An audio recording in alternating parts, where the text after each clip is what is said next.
Se gli altri stanno nella situazione attuale sarà inevitabile, come la legge della caduta dei gravi, perché se non c'hai l'avversario vinci.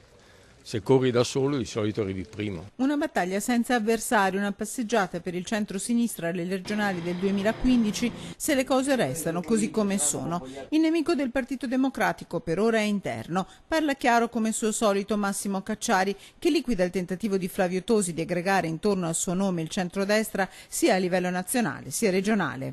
Tosi non potrà mai allearsi col PDL e da solo non potrà mai farcela. Neanche più a Verona ce la farebbe. Quindi non può essere né un PDL puro né un leghista puro.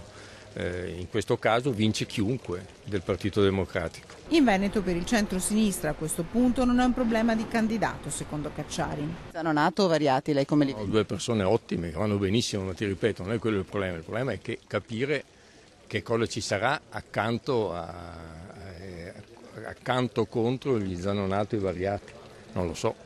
Al momento non c'è niente. Fondamentale per la partita veneta quanto il nuovo segretario nazionale del PD riuscirà a riaggregare il partito. Matteo Renzi, più che unire, divide per la sua incompatibilità culturale con la componente di tradizione comunista e socialdemocratica. Non lo so se poi una vittoria di Renzi a maggioranza larga o stretta consentirà poi una soluzione unitaria all'interno del Partito Democratico. Ne dubito fortemente.